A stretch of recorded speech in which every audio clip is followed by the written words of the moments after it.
Assalamualaikum warahmatullahi wabarakatuh. Berjumpa lagi bersama pecinta bola sejati. Apa kabar sahabat pecinta bola sejati?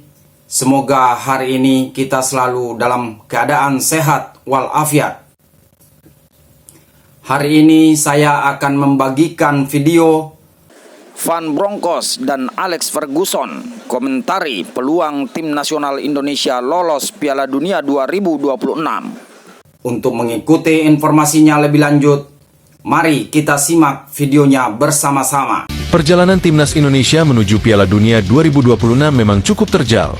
Bahkan sempat dibantai oleh Irak di laga perdana babak round 2 akhir tahun 2023 lalu. Namun dalam perjalanannya, timnas Indonesia kian mendapatkan support baru dari era kepemimpinan Erick Thohir di PSSI. Mulai dari penambahan pemain diaspora berkualitas, sampai kedukungan lainnya yang sangat masif dan besar dilakukan. Di round 3, Indonesia juga sempat memulai babak awal dengan hasil manis di kota Riyadh, dengan menahan karyawan tetap Piala Dunia Arab Saudi di kandang sendiri 1-1. Tren positif bahkan juga mampu dilanjutkan mantan anak asuh Shin Tae-yong saat itu, saat berhasil menahan satu lagi karyawan tetap Pildun Australia di GBK. Di dua laga awal bulan September, bahkan sudah banyak netizen bola Indonesia dan supporter yang merasa optimis, kalau saat itu Indonesia bisa saja lolos langsung ke Piala Dunia. Setidaknya untuk posisi runner-up, dan itulah ekspektasi tinggi para supporter waktu itu. Namun tentu semua berubah saat wasit botak berulah. Saat pertandingan Bahrain versus Indonesia yang hampir saja mengamankan 3 poin di depan mata, justru hilang dan sirna. Bahkan hal itu juga yang nampaknya saat itu membuat mental pemain Indonesia down, dan terbawa ke pertandingan melawan Cina 5 hari berselang. Di Qingdao Stadium, Indonesia berhasil dikalahkan Cina dengan skor 2-1. Dan hasil itu tentu membuat banyak pendukung dan supporter yang merasa kecewa berat. Pertandingan yang banyak diprediksi orang akan bisa dimenangkan Indonesia, justru malah kalah. Dari sanalah kabarnya bau-bau STY akan dipecat mulai merebak.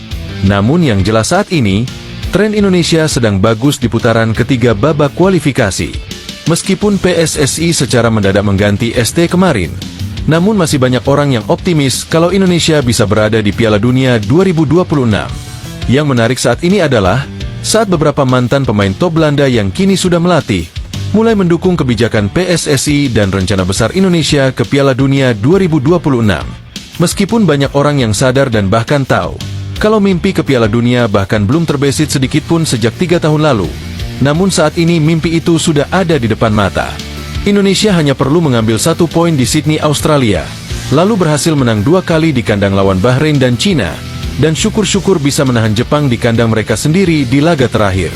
Giovanni Van Bronckhorst, salah satu mantan pemain top Belanda yang kini sudah aktif melatih tim di Eropa, nampaknya menyambut positif proyek besar PSSI ke Piala Dunia 2026. Dirinya juga dikabarkan masih punya darah Indonesia, dan salah satu kandidat calon pelatih timnas Indonesia kemarin.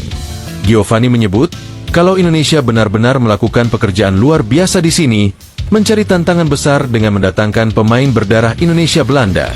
Menurutnya, tidak bisa dipungkiri banyak orang kebanyakan, kalau salah satu kunci sukses Indonesia bisa melaju sejauh ini adalah karena berkat tambahan pemain diaspora. Meskipun belum mengkaji detail liga di Indonesia seperti apa, namun tentu dia pasti sadar kalau level liga di Belanda jauh lebih baik dari Indonesia. Bahkan dirinya berani memprediksi kalau tren positif Indonesia akan berlanjut di estafet kepelatihan Kluivert dan para asistennya. Karena selain punya kultur yang sama, dia merasa kalau diskusi tentang taktik yang diterapkan oleh para pemain akan lebih mudah nantinya. Ini sungguh gila. Saya pikir tidak ada satu orang pun yang memprediksi 2 atau 3 tahun lalu bahwa mereka Indonesia akan berada di Piala Dunia tahun depan. Ini adalah akselerasi tercepat, dan mereka memanfaatkannya dengan baik, ucap Giovanni Van Bronckhorst. Sialnya mereka bisa saja ke sana lebih cepat, bahkan tidak perlu menunggu 2030. Saya sedikit membaca highlight soal target mereka, dan banyak yang mengatakan kalau realistisnya 6 tahun lagi. Tapi tentu tidak. Saat ini momentum besar itu datang.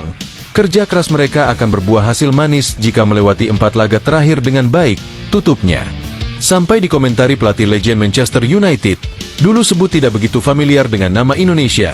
Namun kini berubah ketika Indonesia kian dekat ke Piala Dunia, Sir Alex Ferguson. Mereka seperti berbohong tentang ranking di FIFA.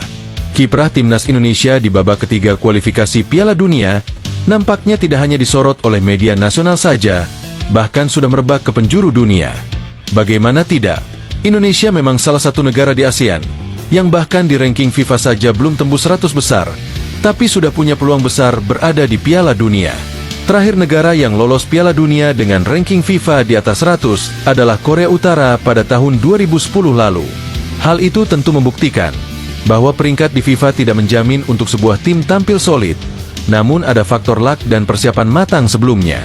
Hal serupa dikomentari oleh sang mantan pelatih Manchester United, yaitu Sir Alex Ferguson. Menurutnya, bahkan beberapa waktu lalu tidak ada yang mengetahui banyak hal tentang Indonesia dan sepak bolanya. Namun sejak para pemain diaspora aktif datang ke Indonesia, banyak media dan negara di kawasan ASEAN, Asia, Afrika, Amerika dan Eropa yang meliput tentang sepak bola Indonesia. Bahkan menurut Sir Alex, peringkat Indonesia di FIFA saat ini seperti berbohong, karena kualitas pemain yang ada dan permainan yang disajikan sungguh tidak masuk akal. Siapa sangka mereka akan tampil sejauh ini? Bahkan 2 atau 3 tahun lalu tidak banyak orang yang mau menceritakan tentang mereka. Sepak bola di Asia memang tidak punya nilai pamor sebesar di Eropa, tapi kekuatan seperti Jepang dan Iran tentu masih disegani di sini, ucap Sir Alex. Jika Anda melihat posisi mereka saat ini di FIFA, bahkan mereka tidak berada di posisi bagus. Itu seperti peringkat yang berbohong, dan mereka melakukan pekerjaan bagus dengan mengelabuhi calon lawannya. Pemain mereka yang dari Eropa membuat permainan mereka kian meningkat. Tentu tidak ada larangan jika Anda berada di peringkat 150 dunia untuk berpartisipasi di Piala Dunia. Yang jelas Anda harus melewati babak kualifikasi, tutupnya. Ternyata bukan hanya isapan jempol semata. Perkataan pelatih Jepang punya makna mendalam soal Indonesia yang akan menemani mereka lolos langsung. Haji Moriyasu, jika mereka bisa melewati Australia, kami akan lolos bersama. Beberapa bulan lalu, pelatih Jepang memang sempat mengatakan bahwa Indonesia akan menemani mereka ke Piala Dunia 2026 dari round 3 ini. Statement itu pun muncul di mana-mana, dan sempat viral diberitakan bahkan di media Asia. Bagaimana tidak, timnas Indonesia yang datang sebagai tim debutan di round 3 ini, kok bisa tiba-tiba dianggap punya peluang besar lolos ke Piala Dunia? Apalagi jika dilihat dari ranking FIFA, memang hal itu cukup mustahil. Namun sekarang, beberapa tabir mulai kebuka ke publik, dan songsongan momentum yang ada di depan mata membuat semua orang kian yakin kalau peluang itu ada, dan Indonesia akan berada di Piala Dunia. Indonesia akan lolos bersama kami ke Piala Dunia. Begitu kira-kira ucapan Moriyasu beberapa bulan lalu. Lantas bagaimana peluang Indonesia saat ini untuk langsung ke Pildun? Ya tentu, jika kita melihat klasmen sementara saat ini di grup C, peluang dari peringkat 2-6 masih cukup lebar dan sama-sama terbuka. Australia yang berada di posisi 2 dengan koleksi 7 poin, dibuntuti oleh 4 tim lain dari 3-6 dengan selisih hanya 1 poin.